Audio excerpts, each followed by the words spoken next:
Bonjour à tous et bienvenue dans ce deuxième épisode de Passe à Passe en histologie. Au programme du jour, la suite des épithéliums. C'est parti. Alors, dans le cours d'avant, on a dit ce que c'était un épithélium, donc un ensemble de cellules jointives sans interposition de substances fondamentales, qui est donc à l'opposé des tissus conjonctifs qui, eux, les tissus conjonctifs qui sont donc un ensemble de cellules avec une quantité variable de matrices extracellulaires et donc également de substances fondamentales entre les différentes cellules. Et on avait conclu le cours d'avant en précisant les 5 grandes règles des épithéliums, les 5 grandes règles d'organisation générale pour parler des tissus épithéliaux. La première de ces règles, c'est un peu directement lié à la définition. Règle numéro 1, ce sont des cellules épithéliales jointives. Donc ok, bon, tu me diras, merci pour le scoop, tu es en train de répéter ce qu'on avait dit. Ça veut dire un ensemble de cellules qui sont jointives, qui sont collées comme ça les unes aux autres. Et donc maintenant, on peut se poser la question concrètement de qu'est-ce que ça signifie, dans le détail, un ensemble de cellules jointives. On va donc faire une observation avec deux microscopes, le microscope optique et le microscope électronique. Petite précision sur ces microscopes et leur mode de fonctionnement. Un microscope optique, c'est un peu le microscope qu'on utilisait quand on était en train de faire les travaux pratiques en SVT au collège, au lycée, on observait la lamelle d'oignon, bon bref, ce genre de conneries. Le microscope optique, comme son nom l'indique, il utilise l'optique, il utilise donc la lumière visible pour pouvoir analyser l'échantillon. Quand on utilise la lumière visible, on utilise donc, on se rappelle, la lumière visible de la physique, c'est quoi? C'est la dualité onde-particule, c'est donc une onde électromagnétique qui possède une certaine longueur d'onde. La longueur d'onde du visible, elle est située aux alentours de 400 nanomètres à 800 nanomètres. Bon, des fois c'est de 350 à 700, des fois c'est 400 à 700. Bon, bref, on parle grosso modo de la même chose, du visible en rouge jusqu'au visible en bleu. Ou du bleu en rouge, ça dépend comment vous voyez depuis la fréquence ou depuis la longueur d'onde. Bref, les couleurs de l'arc-en-ciel, quoi. Et quand vous observez quelque chose au microscope optique en utilisant la lumière visible, eh bien vous utilisez une onde électromagnétique, donc ce bombardement de photons, qui possède une certaine longueur d'onde. Bon, que ce soit 400 nanomètres, 500, 600 ou 700 nanomètres, l'ordre de grandeur est le même. Quel est l'ordre de grandeur de cette longueur d'onde? Alors 4, 10 puissance 2, 10 puissance moins 9, ça fait grosso merdo 10 puissance moins 7. 10 puissance moins 7 mètres. Le problème, c'est que lorsqu'on utilise le microscope optique, on utilise donc cette lumière-là pour observer. Et donc la résolution que l'on peut atteindre est directement liée avec la source qui nous permet d'analyser ici la source donc de lumière, donc un bombardement de photons. Donc si mon onde électromagnétique a une longueur d'onde de 10 puissance moins 7 mètres, vous comprenez assez vite qu'on ne peut pas aller distinguer, on ne peut pas aller détailler deux points qui sont espacés par moins que cette longueur d'onde-là. Or, lorsqu'on va parler du microscope électronique, là c'est carrément un autre monde, c'est pas du tout la même machine, c'est beaucoup plus grand, beaucoup plus cher aussi. La microscopie électronique, le microscope électronique c'est quoi? Au lieu d'avoir un bombardement de photons, microscopie optique, j'ai un bombardement d'électrons, microscopie électronique. Et là, ce bombardement d'électrons peut avoir une longueur d'onde bien plus faible. On peut tourner aux alentours du nanomètre. C'est pas 400 nanomètres, c'est 1 nanomètre. Donc on peut avoir une résolution qui sera 100 fois plus grande. Et bon, en fonction des modèles de microscopie électronique, on peut s'amuser à avoir des résolutions plus ou moins sympas. Donc quand on vous parle en histologie et même en biologie d'une observation en microscope optique, on observe les tissus, on observe les cellules, et éventuellement on peut observer les organites à l'intérieur de la cellule. S'il y a vraiment des grandes structures, on peut les voir. Mais on ne va pas détailler à un niveau délirant. Alors que quand on part en microscopie électronique, on met beaucoup plus de budget là-dedans et on détaille vraiment au niveau des grandes structures. Donc les organites, on les voit en très grand et on peut même éventuellement discerner des grandes structures moléculaires. Donc, quand on observe, le tissu épithélial en microscopie optique, j'observe un ensemble de cellules où il n'y a pas d'espace intercellulaire entre ces cellules. Et en même temps, vous allez me dire, c'est logique, depuis tout à l'heure, tu ne rabats les oreilles avec le fait que ce soit des cellules jointives. Bon, là, vous voyez pas, mais je mets mes mains et j'essaie de les coller, quoi, pour dire que ce sont des cellules qui sont collées, qui sont jointives les unes aux autres. Mais maintenant, si je décide de mettre un peu plus de budget et que je pars au niveau du microscope électronique, eh bien là, j'observe qu'il y a un espace intercellulaire qui est visible, bien sûr, en microscopie électronique, entre les cellules. Alors bon, c'est pas la mer morte non plus, c'est tout petit, c'est aux alentours de 10 à 30 nanomètres, c'est pas délirant. Mais vous comprenez très vite que si cet espace entre les cellules est de l'ordre de 10 à 30 nanomètres, Bah, ça explique pourquoi en microscopie optique, on ne voit rien. La longueur d'onde est beaucoup plus importante. Mais en microscopie électronique, j'ai beaucoup plus de résolution, et donc j'observe cet espace qu'il y a entre les cellules. Alors pour l'amour du ciel, ne m'écrivez surtout pas oui, il y a de la substance fondamentale. Non, non, non et non, ce n'est pas de la substance fondamentale, ce n'est pas une matrice, c'est un espace intercellulaire. C'est pas plus que ça. Si vous avez, je sais pas moi, 100 mètres carrés en plein Paris, oui, vous pouvez dire j'ai un appart. Si vous avez 20 centimètres carrés en plein Paris, vous pouvez pas dire j'ai un appart. Ouais, mais c'est une surface. Oui, c'est une surface, c'est pas un appart. Et ben là, c'est pareil. C'est un espace, c'est pas une matrice. Donc, on parle d'espace intercellulaire visible entre ces cellules. Cet espace qui, encore une fois, est pas délirant, hein, c'est vraiment une ch'touche-touille, quoi. C'est 10 à 30 nanomètres, mais ça a le mérite d'exister. Maintenant, on va se poser les vraies questions. Qu'est-ce qui permet d'assurer la cohésion des cellules? Elles sont pas là comme ça, collées les unes aux autres en mode c'est des briques dans Jenga et puis on se dit ok, on bouge plus. Non. Qu'est-ce qui permet concrètement, biologiquement, moléculairement, biochimiquement, histologiquement, d'expliquer la cohésion de ces cellules? La première raison, elle est un peu purement physique, purement mécanique, c'est tout simplement la solidarité des cellules entre elles. Parce qu'en vérité, les cellules d'un tissu épithélial vont être couplées mécaniquement par leur proximité. Donc, par exemple, on peut parler de repli membranaire homologue d'une cellule à l'autre, et donc c'est un petit peu comme des Lego, quoi. Si jamais il y en a un qui a une saillie d'un côté, l'autre cellule va faire un trou de l'autre, et donc du coup, elles vont s'imbriquer un peu comme des pièces de puzzle ou comme des pièces de Lego. Donc, effectivement, on peut expliquer la cohésion des cellules par une simple mécanique physique toute bête, quoi. Donc une solidarité des cellules entre elles par un couplage mécanique. Bon, d'accord, il ne faut pas non plus avoir inventé l'eau chaude. Mais on va quand même rentrer dans ce qui nous intéresse beaucoup plus, à savoir les différenciations latérales des membranes plasmiques, des cellules dans les tissus épithéliaux, qui permettent d'assurer des structures spécialisées qui vont correspondre à des moyens d'union intercellulaire. Donc c'est pas juste mettez-vous ensemble et puis allez, essayez de... J'ai pas vraiment pété, hein, c'est ma bouche qui a fait ça. Essayez de tenir comme ça les unes avec les autres. Mais qu'est-ce qui se passe au niveau moléculaire? Eh bien, au niveau moléculaire, je vais avoir des différenciations latérales. Ça veut dire quoi? Ça veut dire que latéralement parlant, c'est-à-dire en contact avec les différentes cellules qui l'entourent, la cellule épithéliale va avoir des différenciations, donc cette partie de la membrane va se différencier, va se spécialiser, donc il va y avoir quelque chose qu'il n'y a pas en temps normal, et qui permettra d'expliquer ces différentes unions. Si par exemple moi dans mes études je fais une spécialité sur, je sais pas moi, les biotechnologies, je me suis différencié pour avoir une spécialité. Ça veut dire que celui qui a fait des études générales n'a pas fait ma spécialité, n'a pas fait ma différenciation, mais le simple fait de m'être différencié, ça me permet d'avoir une fonction particulière. Là, c'est exactement pareil. Et d'ailleurs, vous pouvez garder ça pour la suite en histo et en biologie. Quand on parle de différenciation, très souvent, on parle également de fonction particulière. Le neurone, par exemple, est une cellule qui est extrêmement différenciée.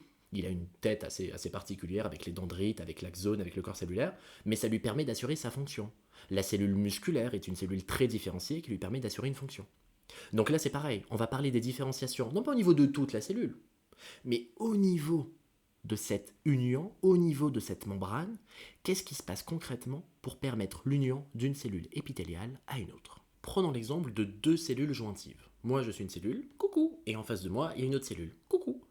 On a envie d'avoir une adhérence, on a envie d'avoir une jointure, on a envie d'avoir quelque chose qui nous permet comme ça de tenir, comme, je vais pas faire encore le bruit de paix avec ma bouche, mais on a envie d'être collé, quoi. Donc, à ce niveau-là, je vais avoir une différenciation latérale pile poil à cet endroit-là, et la cellule d'en face va avoir une différenciation latérale pile poil au même endroit, et c'est un petit peu comme si on était là, et on se serre la main. Donc j'ai une différenciation qui se fait sous forme de points. C'est quelque chose de localisé, c'est quelque chose de précis. Donc en ce point précis de l'espace, j'ai une différenciation de ma membrane qui me permet d'être collé avec la cellule d'à côté. Ce type de différenciation, d'un point de vue topologique, d'un point de vue architecture, d'un point de vue structure, ça va être une différenciation de la membrane qui se fera en un seul point. Donc, on va appeler ce type de différenciation latérale une différenciation sous forme de points, donc une différenciation ponctuelle.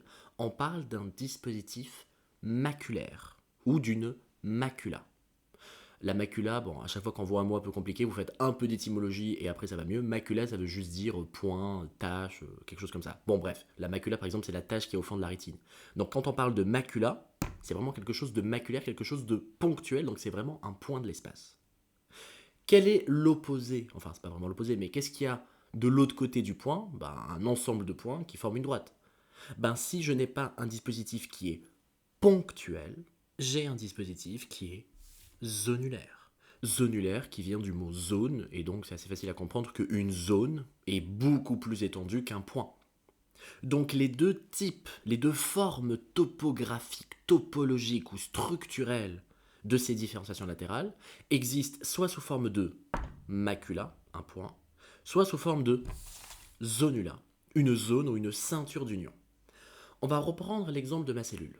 Si jamais ma cellule A fait une jointure, fait une jonction, fait ce que vous voulez avec la cellule d'en face à ce niveau précis, on va parler d'un dispositif maculaire. Qu'est-ce que ça signifie concrètement un dispositif zonulaire? Qu'est-ce que c'est que cette ceinture d'union? On garde en tête que quand on parle de l'histologie, quand on parle des tissus, on a beau dessiner comme ça sur notre feuille en 2 dimensions, on parle d'un environnement en 3 dimensions. Les cellules, il n'y a pas juste la copine de gauche et la copine de droite, il y a la copine de gauche, la copine de droite, la copine de devant, la copine d'un peu devant, un peu à droite, bref. La cellule est entourée par plusieurs cellules, on n'a pas juste une à gauche, une à droite. Donc la cellule est un environnement, est en 3 dimensions, donc la membrane plasmique l'est également. Et donc, au lieu de simplement faire une jonction avec la cellule qui est à côté, mais je vais faire une jonction avec les 5 ou les 6 cellules comme ça qui m'entourent, eh bien, je peux avoir un dispositif zonulaire. Donc, au lieu d'avoir juste à ce niveau-là une différenciation, je vais me différencier sur toute la longueur de ma membrane plasmique à cet endroit précis. C'est vraiment pour ça qu'on parle de ceinture. Quand vous mettez une ceinture, la ceinture ne vous recouvre pas le corps entier d'un point de vue longueur. Par contre, il vous recouvre en entier d'un point de vue transversal. C'est un petit peu la même chose.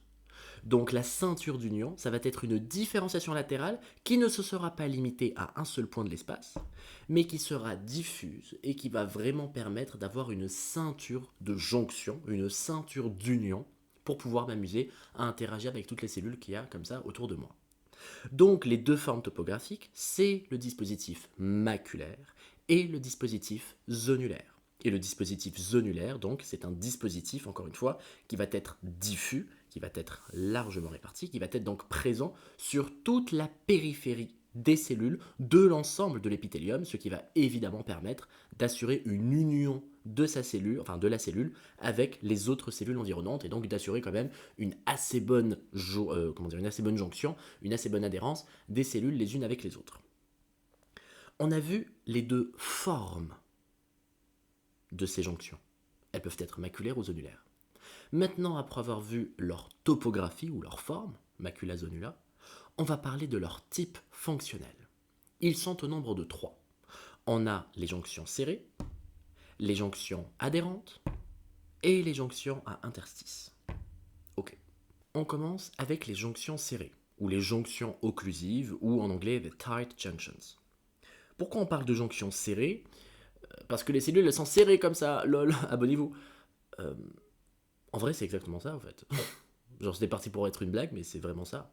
On parle de jonctions serrées, parce que les cellules sont serrées les unes avec les autres, à ce niveau-là. Rappelez-vous ce que j'avais dit en début d'épisode, il va y avoir la persistance d'un espace intercellulaire entre les cellules jointives de l'épithélium.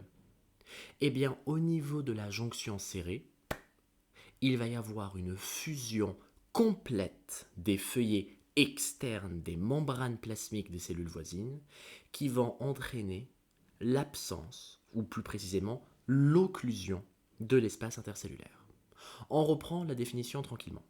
Fusion complète des feuillets externes des membranes plasmiques des cellules voisines. Par fusion complète, d'accord? De quoi? Des feuillets externes. On se rappelle ce que c'est qu'une membrane plasmique. Une membrane plasmique, c'est ce qui permet de délimiter la cellule et pour pouvoir délimiter le compartiment intracellulaire du compartiment extracellulaire.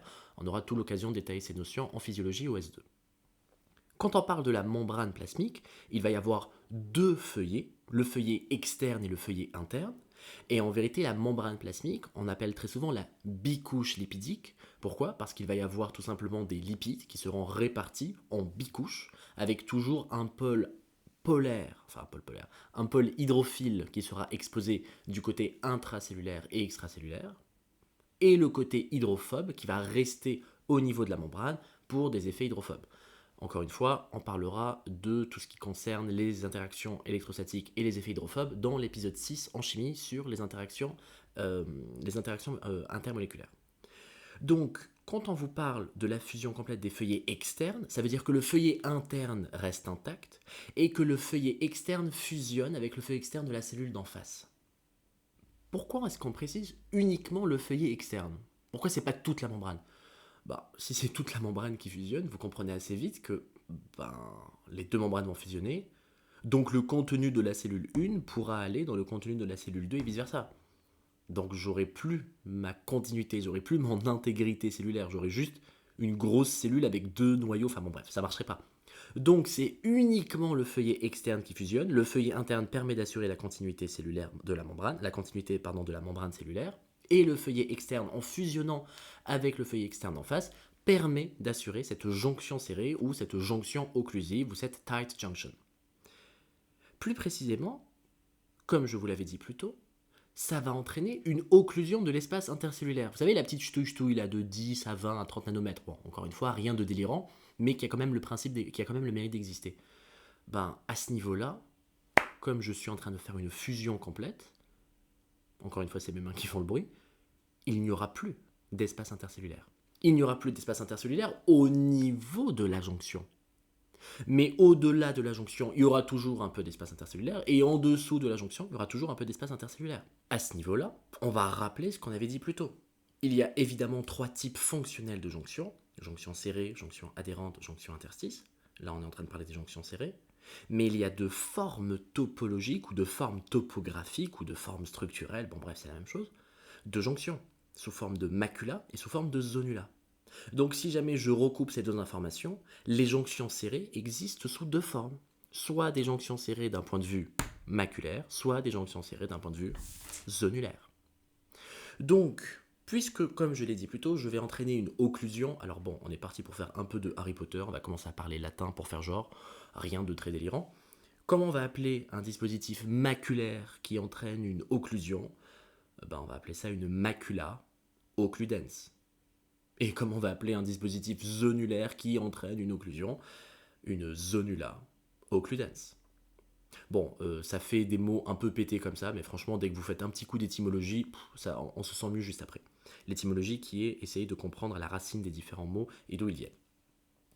Donc, quand on va parler de macula occludens, ça veut dire que à ce niveau-là, ponctuellement, je vais avoir une fusion de mon feuillet externe avec la cellule d'en face, et du coup, bim bam boum badaboum, c'est comme si je venais, je serrais la main. Donc à ce niveau-là, on est copains et on est copines. Mais ce qui m'intéresse maintenant, c'est de venir parler de la zonula occludens. Parce que quand je mets ma ceinture et que tout ce qu'il y a autour de moi va venir fusionner par son feuillet externe avec la cellule d'en face par son feuillet externe, vous comprenez que c'est comme si je m'étais foutu de la superglue tout autour de moi. C'est pas juste j'ai serré la main dans un point, macula, mais j'ai mis une ceinture d'union intercellulaire et tout autour de moi, c'est comme si j'avais foutu de la superglue et il n'y a que des jonctions serrées. On va faire un petit peu de géométrie, on va faire un petit peu de géographie dans l'espace. Si jamais vous mettez une jonction serrée et vous en mettez comme ça tout autour de vous, vous en faites une ceinture. On se rappelle ce qu'on avait dit plus tôt sur les cellules jointives qu'on observe en microscope électronique. Il y a l'existence d'un espace intercellulaire qui, encore une fois, n'est pas énorme, 10 à 30 nanomètres, mais qui a toujours le mérite d'exister.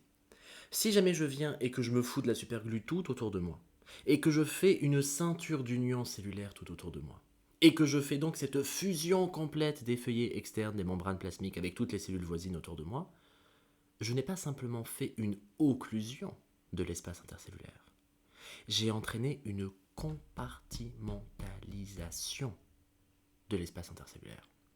La macula occludens, c'est par exemple entre 2 pays, j'ai mis une frontière sur 10 mètres. La zonula occludens, c'est pas une frontière où j'ai mis un mur sur 10 mètres, j'ai mis un mur tout autour du pays. Donc c'est pas une histoire de ça ne peut pas passer à ce niveau-là, c'est une histoire de ça ne peut pas passer partout.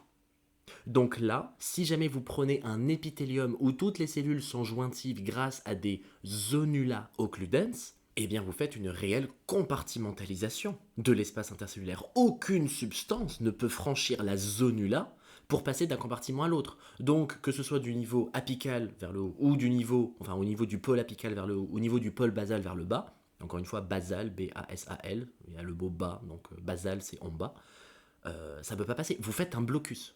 Donc, ne pas confondre l'occlusion de l'espace intercellulaire, ça veut dire à ce niveau-là la disparition de l'espace intercellulaire parce qu'il y a eu une fusion complète des feuillets externes des membranes plasmiques de cellules voisines, props to you, avec la compartimentalisation de l'espace intercellulaire. La macula occludens n'induit pas de compartimentalisation, alors que la zonula occludens, qui est étendue et diffuse, elle induit une compartimentalisation de l'espace intercellulaire, donc aucune substance ne peut passer d'un côté à l'autre, parce qu'il y aura cette frontière, il y aura cette barrière, cette ceinture de zonula, qui entraîne la compartimentalisation de l'espace intercellulaire. Donc ça, c'était pour les jonctions serrées. On passe à la deuxième fonctionnalité des jonctions. Donc on a vu jonction serrée, jonction adhérente, jonction interstice, jonction serrée, check. Maintenant jonction adhérente. Bon, les jonctions serrées c'était dans le nom, les jonctions serrées. Les deux sont collées, elles sont serrées. Jonction adhérente, j'ai envie de dire c'est dans le nom aussi. Il va y avoir une adhérence entre les cellules. Maintenant toute la question c'est de comprendre comment cette adhérence va être rendue possible. Eh bien cette adhérence, elle est possible grâce à une double liaison. Il va y avoir évidemment une adhérence intercellulaire, ça va de soi, mais il y aura également une adhérence intracellulaire. On va essayer de prendre quelque chose d'un peu plus imagé. Ce qu'on a envie d'avoir, c'est d'avoir une adhérence de ma membrane de la cellule 1 avec la membrane de la cellule 2. Ok, bon, jusqu'à présent, normal, j'ai pas réinventé la roue. Mais je vous dis qu'il va y avoir une adhérence intercellulaire, ok, mais également une adhérence intracellulaire. Pourquoi ? Eh bien pour la simple et bonne raison que la membrane plasmique n'est pas indépendante du reste de la cellule dans cette adhérence. En d'autres termes, la membrane plasmique de la cellule 1 doit avoir une adhérence intracellulaire pour être rendue cohérente avec le cytosquelette de la première cellule, et la cellule d'en face doit avoir une membrane plasmique qui soit également rendue cohérente, ou donc adhérente, avec le cytosquelette. En d'autres termes, vous avez personne 1, personne 2, personne 3, personne 4 comme ça, comme ça, côte à côte. Les deux membranes, c'est la personne 2 et la personne 3. Mais le fait que la personne 2 et la personne 3 se tiennent par la main et font cette adhérence, tout seul, ça sert à rien. Parce qu'il faut que 2 soient rattachés à 1, parce que 1, c'est le cytosquelette, donc c'est la cellule, et 3 est rattaché à 4, c'est le cytosquelette de la deuxième cellule. Donc, pour la jonction adhérente, il va non seulement y avoir une adhérence intercellulaire transmembranaire, les cellules sont accrochées entre elles, et une adhérence intracellulaire, donc dans la cellule, pour faire en sorte que la membrane plasmique de chaque cellule va être rendue cohérente avec son cytosquelette. Comment c'est rendu possible cette adhérence ? Soit avec des filaments d'actine, soit avec des filaments intermédiaires de cytokératine. Ce qui est important à comprendre, c'est que le cytosquelette, on pourra voir ça en biologie, ça va être ce qui permet d'organiser la structure, l'architecture de la cellule. Et au-delà de ça, c'est ce qui permet de faire en sorte que les différentes choses puissent bouger avec la polymérisation et la dépolymérisation des microtubules. Donc quand je vous dis je suis rendu cohérent avec le cytosquelette, je me suis rattaché à la trame de fond de la cellule. Donc en gros, je ne suis pas en train de flotter comme ça en mode flagada, je suis vraiment cohérent, donc vraiment collé, vraiment dans l'adhérence, dans la cohérence avec le reste de la cellule. Ce qui permet de dire que c'est pas juste les deux membranes qui se sont collées à un point et puis je sais pas ce qui s'est passé ce qui s'est passé ensuite. C'est les membranes qui sont adhérentes, c'est plutôt ça le bon terme, mais chacune des membranes a une cohérence avec le reste de la cellule. Donc ça, c'est le type fonctionnel, jonction adhérente. Eh bien, tout comme les jonctions serrées qu'on a vues juste avant, elles peuvent exister sous deux formes. Donc de formes topologiques, structurelles, etc. Bref, vous voyez de quoi je veux parler. Soit sous forme de points maculaires, soit sous forme de zones diffuses. Donc, si avant on avait parlé de macula occludens pour une occlusion maculaire, là j'ai envie de parler d'adhérence. Bon, on est reparti pour un coup de Harry Potter, on va commencer à parler en latin. On va parler de macula adherens. C'est tout.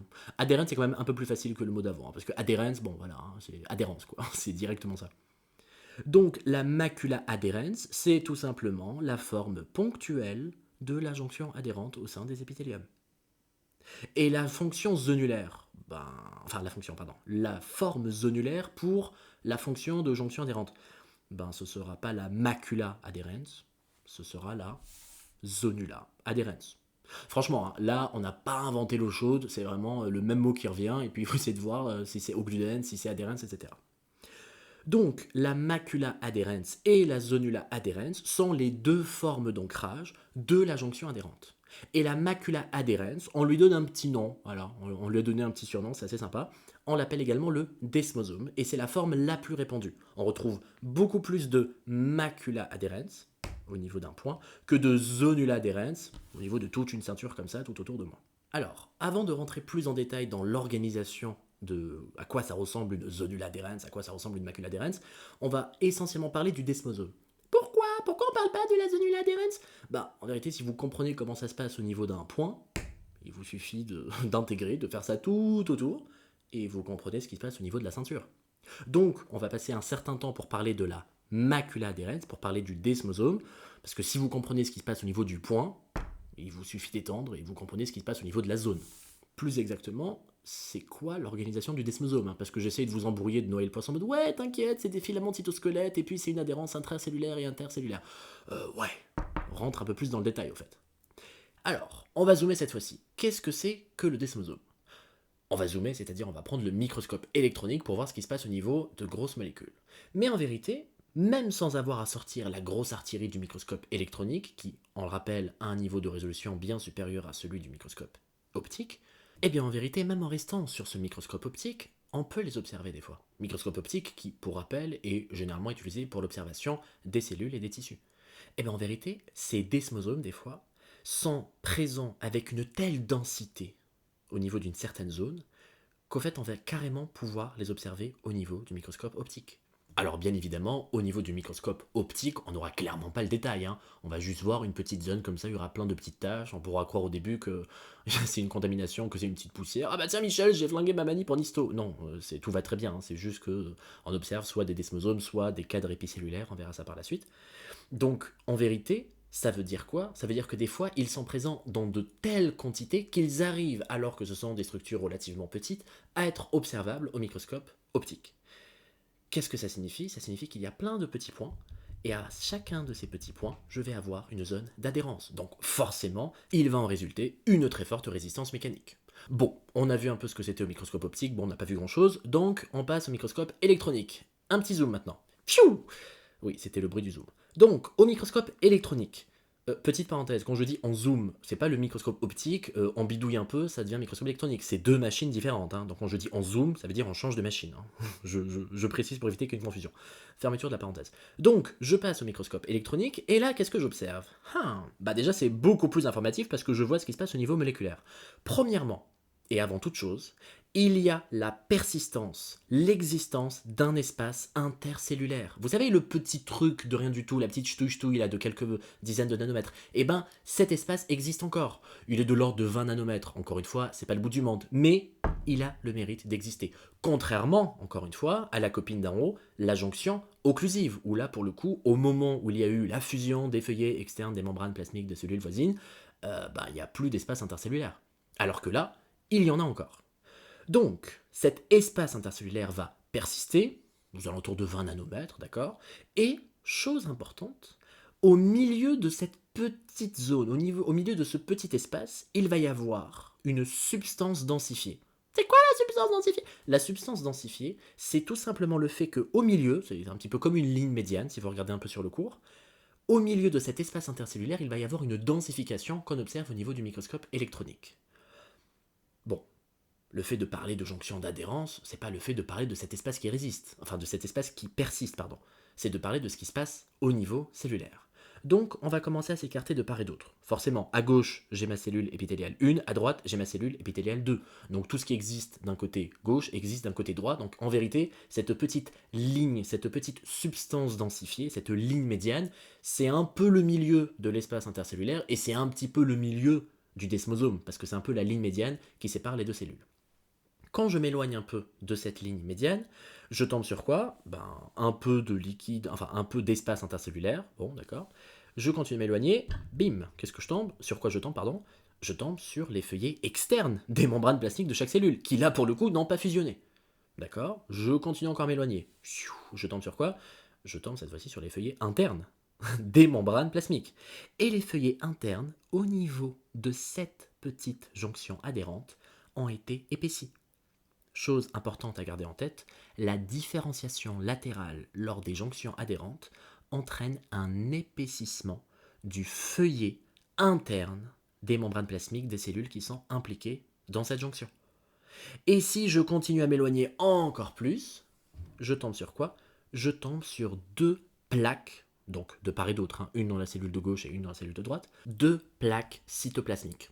C'est quoi une plaque cytoplasmique? Une plaque cytoplasmique, comme son indique, c'est une plaque, donc ça va être une zone sur laquelle vont pouvoir s'arrimer des protéines. Alors je suis d'accord, c'est pas le nom plaque qui vous fait penser à quelque chose où vont s'arrimer des protéines, mais bon bref, ça reste un espace où vont pouvoir s'incruster des protéines, et c'est ces protéines-là qui, en s'associant d'un côté et de l'autre, vont permettre d'assurer l'adhérence de la membrane plasmique avec son cytosquelette. Donc en réalité, c'est tout ce qui va se passer au niveau de la plaque cytoplasmique, c'est ça qui va m'expliquer l'adhérence intracellulaire, qui me permettra par la suite de comprendre l'adhérence intercellulaire. Donc on va essayer de regarder en détail qu'est-ce qui se passe au niveau moléculaire, parce que je vous parle d'adhérence intracellulaire, vous allez me dire, bon, t'es bien mignon mon coco, mais comment ça se passe? Donc, ce qui va se passer, c'est que c'est sur cette plaque cytoplasmique qu'il va y avoir cette adhérence. Donc il va y avoir l'adhérence de la membrane avec, avec les filaments du cytosquelette, donc avec le cytosquelette. Donc en réalité, si jamais je zoome, allez, deuxième bruit, chou, je sais pas si c'était ça le bruit que j'avais fait, bon bref, je zoome pour voir les molécules responsables de cette adhérence, eh bien en vérité, elles vont être décomposées en deux familles. Parce que je vous le donne en mille. La plaque, elle va être liée d'un côté avec le cytosquelette, de l'autre côté avec la membrane. Donc, quand la plaque cytoplasmique se lie avec le cytosquelette, elle assure la cohésion de la membrane avec le cytosquelette, donc elle assure une adhérence intracellulaire. Mais quand les molécules présentes au niveau des plaques cytoplasmiques vont plutôt sortir et avoir une adhérence avec les molécules de la cellule d'en face, là je suis en train d'assurer une adhérence intercellulaire. Donc ne me confondez surtout pas, les molécules transmembranaires responsables de l'adhérence intercellulaire, les desmogléines et les desmocolines, et les molécules des plaques qui sont responsables de l'adhérence intracellulaire, notamment les desmoplaquines, mais on peut également parler d'autres molécules accessoires comme l'envoplaquine, la périplaquine, la placoglobine, bon bref. On va garder en tête les desmoplaquines, c'est on va dire un peu plus connu. Donc, les desmogléines et les desmocolines, elles vont être liées de par leur présence, elles vont être présentes au niveau de la plaque, et elles vont, entre guillemets, sortir pour être liées avec les autres desmogléines et avec les autres desmocolines des cellules d'en face. Donc l'adhérence intercellulaire de la macula adherens est permise grâce aux molécules desmogléines et desmocolines qui font partie de la même famille, la même superfamille des protéines. Donc les desmogléines, on a les desmogléines 1, 2, 3. Desmogléines, on peut le résumer avec DSG. Desmogléines, voilà, DSG. Bon bref, ils n'ont pas cherché Meti 14 heures. Donc les molécules, donc ce sont des protéines, mais bon, ça reste des molécules. Les protéines desmogléines, donc DSG 1, 2 et 3, vont être donc ancrées sur la plaque cytoplasmique par leur partie intracellulaire. Mais il y a également les parties extracellulaires qui, elles, sont en dehors de la cellule, comme leur nom l'indique, et qui vont se lier avec les desmogléines et les desmocolines d'en face. Donc, les desmogléines permettent d'assurer l'adhérence entre d'un côté la plaque cytoplasmique, j'arrive plus à parler, et de l'autre côté les desmogléines ou les desmocolines de la cellule d'en face. Et donc, elles sont responsables de l'adhérence intercellulaire. Donc, petite précision, desmogléines, on peut faire vite, on peut les appeler les DSG, desmogléines, et les desmocolines, dans la même logique, on peut les appeler les desmocolines, les DSC. Voilà. Et comme il y a trois formes principales pour les desmogléines, on va les appeler les desmogléines, donc les DSG 1, 2, 3. Et pour les desmocolines, les trois formes principales, ce seront les DSC 1, 2, 3. Voilà, abonnez-vous, MDR. Bon bref, j'ai vraiment dit MDR, putain, quelle angoisse. Donc, les molécules transmembranaires responsables de l'adhérence intercellulaire, on vient de les voir, desmoglines et desmocolines. Maintenant, qu'est-ce qui se passe dans la cellule? Les molécules de plaques responsables de l'adhérence intracellulaire. Et là, je vous le donne dans le mille, c'est quoi? C'est les desmoplaquines. Allez, on réfléchit de la même façon. Desmoplaquines, ça sera les DPL. Pourquoi c'est pas les DSP? Bon, c'est pas moi qui fais les noms, c'est comme ça qu'on les appelle. Les desmoplaquines, l'acronyme c'est DPL, et donc là, il y a deux formes principales, donc les DPL 1 et 2, desmoplaquines 1 et 2. une et deux plus exactement, ben, ce sont des protéines qui vont être cette fois-ci liées au filament intermédiaire du cytosquelette. Logique, j'ai besoin d'assurer une cohésion, une adhérence intracellulaire.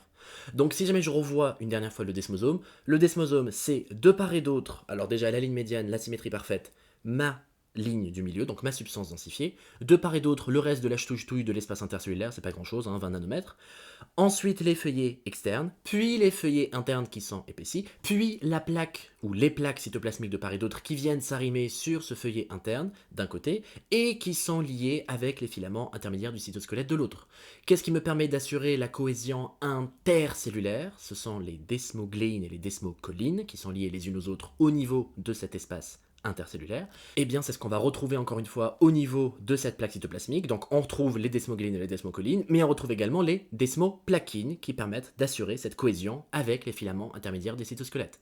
Donc on rappelle, il n'y a pas que les desmoplaquines pour assurer cette cohésion, cette adhérence intracellulaire. Il y a aussi les envoplaquines, les périplaquines, les placoglobines, les placophilines, mais bon, on va dire qu'on parle principalement des desmoplaquines. Bon, je vous ai assez saoulé avec les jonctions adhérentes, qui existent sous forme maculaire et sous forme zonulaire, soit macula adherens, soit zonula adherens. Maintenant, on va arriver sur la dernière jonction, donc la dernière différenciation latérale. On va parler des jonctions à interstices. Petite précision, les jonctions à interstices, contrairement à ces deux copines du haut, donc les jonctions occlusives et les jonctions adhérentes, cette fois-ci, les jonctions à interstices ne peuvent exister que sous une seule forme, c'est-à-dire la forme maculaire. Donc ça veut dire qu'il n'y a pas de zonula? Eh bien tout à fait, il n'y a pas de zonula pour les jonctions à interstices. Les jonctions à interstices, qu'est-ce que c'est? Eh bien ça va être une jonction qui va permettre une communication. Donc les jonctions occlusives, c'est la fusion, l'adhérence. Les jonctions adhérentes, comme son indique, c'est l'adhérence, alors que les jonctions interstices, c'est pas du tout pour participer à l'adhérence. Non merci. Les jonctions interstices n'ont pas pour rôle, n'ont pas pour but d'assurer une adhérence. Ils ont pour but d'assurer un échange, une communication, un partage, un passage d'informations. Bon bref, vous me voyez venir avec mes gros sabots. Le passage de médiateurs chimiques d'une cellule à une autre, et donc quelque part vont permettre de passer une information, par exemple comme le calcium. Le calcium, on va le voir notamment avec les tissus musculaires et les tissus nerveux. Le calcium est très important pour assurer la contraction au niveau musculaire, pour assurer le relargage de certains neurotransmetteurs au niveau neuronal. Bref, quand il y a du calcium, ça donne quand même plus ou moins le rôle de il faut se contracter ou il faut s'exciter. Donc en réalité, pour faire en sorte qu'une information puisse être diffusée assez facilement dans le tissu, eh ben, il va y avoir ces jonctions interstices, comme ça, si une cellule a eu l'information, si une cellule possède ce calcium en grande quantité, elle va pouvoir aller le filer à la copine d'en face. Donc la jonction à interstice, c'est comme si c'était un pont. Il y a la petite ch'touille qui nous sépare, pardon. On n'est pas en train de la fermer, on n'est pas en train de lui faire une occlusion, on est tout simplement en train de construire un petit pont. Bon, petit pont, c'est pas le football, hein. Un petit pont, donc une petite zone d'échange, pour faire en sorte que ce qu'il y a d'un côté de la rive puisse aller vers l'autre côté de la rive, et vice-versa. Donc quand on zoome au niveau du microscope électronique, en vérité, la jonction interstice, c'est quoi? C'est premièrement, il y a toujours un espace intercellulaire, il y a toujours le fleuve, mais à un endroit, il va avoir le pont. Et le pont, c'est quoi? Eh bien le pont, ça va être une multitude de paires de connexions. Et chaque paire de connexions, c'est un pont. Donc il y a un petit pont par-ci, un petit pont par-là, un petit pont par-là, et à chaque fois que je fais un pont de la rive gauche à la rive droite, à chaque fois que je fais un pont de la cellule 1 à la cellule 2, je favorise l'échange. Donc pourquoi je parle de paires de connexions? Parce que c'est un petit peu comme pour le desmosome, il y a une forme de symétrie. La cellule 1 va faire le connexon 1, la cellule 2 va faire le connexon 2, les deux connexions en vis-à-vis, parce que oui, ça sert à rien de mettre le début du pont ici et l'autre bout du pont à l'autre bout du monde, les deux connexions en vis-à-vis vont permettre, parce qu'en réalité, encore une fois, l'espace intercellulaire est relativement petit, hein, on est à 10, 20, 30 nanomètres. Donc bon, si vous faites des protéines qui sont relativement stock, ça recouvre un peu cet espace. On ne parle pas d'occlusion, on parle plutôt de paires de connexions en vis-à-vis, formées chacune par 6 molécules de connexine. Bon, voilà, donc en tout, il y a 12 molécules de connexine. Donc 6 connexines permettent de former un connexon, et 2 connexons en vis-à-vis permettent de former la jonction à interstice. Donc en réalité, je suis en train de faire comme une forme de petit canal, une forme de petit port. Bon, vraiment très très très petit, hein, c'est au niveau moléculaire. Et c'est grâce à ce petit port-là que, par exemple, le calcium de la cellule 1 va aller dans la cellule 2, ou vice-versa. Donc en réalité, je suis en train de déterminer, je suis en train de délimiter un petit espace, très petit, où va pouvoir circuler des choses. souvenir du cours 1 en histologie sur les épithéliums, je suis en train du coup de définir un orifice, je suis en train de délimiter une lumière. Parce que finalement, l'intérieur de ce petit, de ce petit tube, entre guillemets, de ce petit pont qu'il y a entre les deux protéines de part et d'autre, chaque connexant, c'est 6 connexines qui, associées, forment un cercle. Je mets 2 gros cercles comme ça en face l'un de l'autre, je fais comme un petit tunnel, et du coup, je forme une lumière. Et donc cet orifice-là, ce port central, peut être soit ouvert, soit fermé. Donc lumière ouverte, lumière fermée. Lorsque l'orifice est ouvert, lorsque je peux avoir les substances qui passent d'un côté à l'autre, j'ai ouvert mon orifice, la lumière est entre guillemets ouverte, du coup les choses passent. Mais quand la lumière est fermée, ah zut, je ne peux pas voir ma lumière.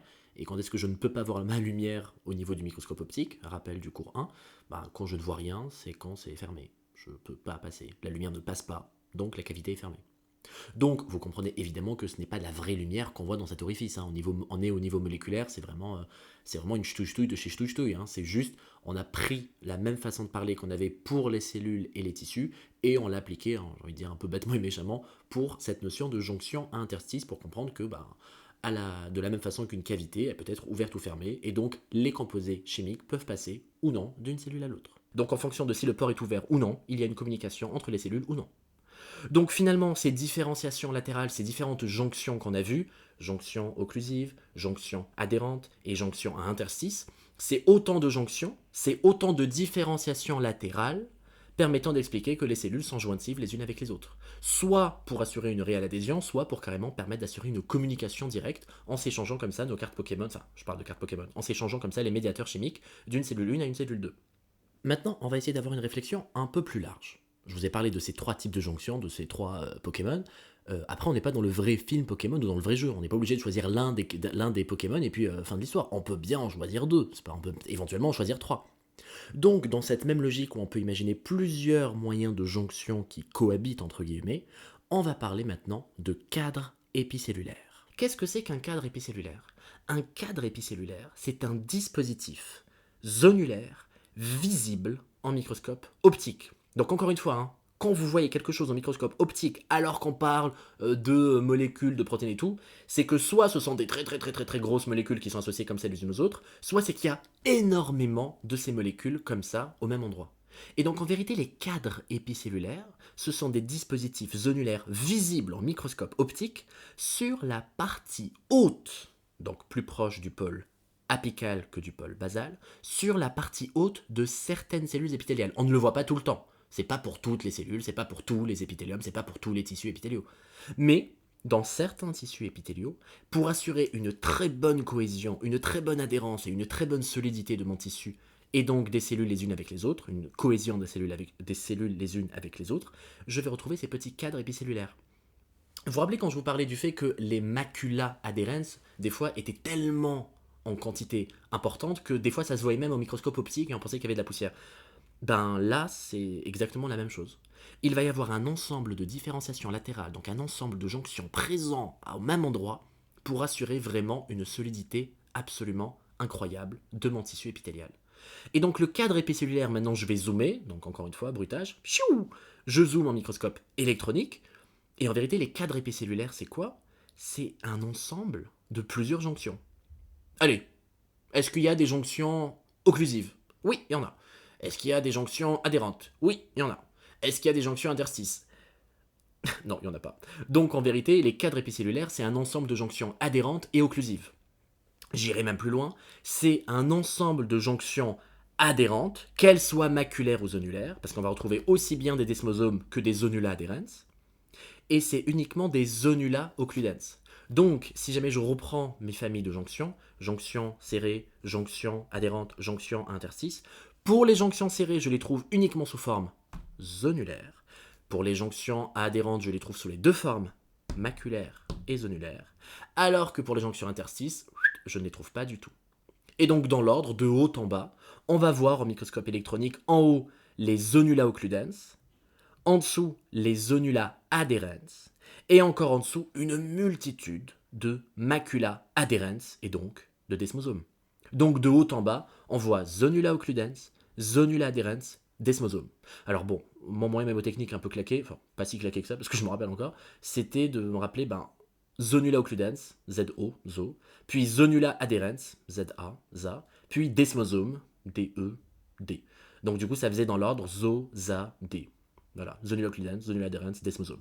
Ça veut rien dire comme mot, zozadé, mais je vous le répète encore, zozadé, zozadé, de haut en bas, zozadé, et c'est bon, c'est rentré dans votre tête avec un peu de chance, zonula occludens, zonula adherens, et en dessous, une multitude de desmosomes. Donc finalement, quand on observe au microscope plusieurs desmosomes, ça peut être notamment dans le cadre de cadres épicellulaires, parce que la multitude de desmosomes fait partie intégrante de la constitution des cadres épicellulaires. Donc si on se pose la question de quelles sont les fonctions de ces cadres épicellulaires, je vous le donne dans le mille. Il y a des jonctions occlusives et des jonctions adhérentes. Donc on est vraiment dans une fonction pure et simple d'adhérence. Et une deuxième fonction, on rappelle qu'il y a une zonula occludens. Une jonction serrée qui est diffuse. Je me rappelle ce que j'avais dit plus haut. Je suis en train de faire un blocus. Ce qu'il y a en dessous ne peut pas passer au-dessus. Donc, la fonction du cadre épicellulaire, notamment grâce à ces zonula occludens, zonula adherens et desmosomes, c'est-à-dire grâce à ces trois constituants, c'est d'assurer une adhérence. Là, il n'y a pas de souci avec ça, Michel, aucun problème. Mais parce qu'il y a une zonula occludens, il y a une deuxième fonction importante des cadres épicellulaires, c'est la compartimentalisation de l'espace intercellulaire par occlusion. Parce qu'encore une fois, jonction occlusive, blocus, je fais une occlusion. Donc si vous avez un QCM et on vous dit parmi les constituants suivants, pourquoi je prends cette voix ? Bon bref, parmi les items suivants, lesquels sont vrais pour les cadres épicellulaires, on va vous dire est-ce qu'ils assurent l'adhérence ? Oui. Est-ce qu'ils assurent la compartimentalisation ? Oui. Est-ce qu'ils assurent l'échange entre les cellules ? Non. C'est pas des jonctions interstices. On se colle, il n'y a pas de problème, on se fusionne, il n'y a pas de problème, on est serré, on est collé, on compartimentalise l'espace intercellulaire, il n'y a pas de souci. Mais on ne communique pas. On est très serrés les uns avec les autres, mais on ne communique pas. Donc ne me cochez pas le QCM qui vous dit que le cadre épicellulaire permet d'assurer une communication chimique entre les deux cellules, parce que ça c'est le propre des jonctions interstices, et les jonctions interstices on ne les trouve pas dans les cadres épicellulaires. On arrive maintenant sur la fin de cet épisode de Passe à Passe en histologie. On aura essentiellement, voire uniquement vu les jonctions, et donc on sera resté juste sur la première règle d'organisation générale des épithéliums. Mais bon, vous avez vu un petit peu tout ce qu'il fallait voir à l'intérieur. Je vous rassure, dans le cours d'après, on aura largement le temps de finir les règles d'organisation et de poursuivre pour parler de la suite du chapitre sur les épithéliums. Bon, ce cours touche à sa fin. Je vous invite à me suivre sur Instagram pour essayer d'avoir des news sur les nouveaux épisodes qui sortent et éventuellement pouvoir avoir votre propre mot à dire sur les épisodes qui vont sortir avec les sondages que je mets en story. N'hésitez pas également à vous abonner et activer la cloche. Je déteste dire cette phrase, ça fait tellement cliché. Et en même temps, c'est le meilleur moyen que vous ayez pour avoir la notification au moment où l'épisode sort. J'espère que cet épisode vous aura été utile, j'espère qu'il vous aura plu. Quoi qu'il arrive et quel que soit le moment où je suis écouté, bonne journée, bonne soirée, bonne nuit, quoi qu'il arrive, bon courage et très belle vie à vous. On se retrouve pour l'épisode 3 d'histologie sur la suite des épithéliums. Et d'ici là, prenez soin de vous. Bisous!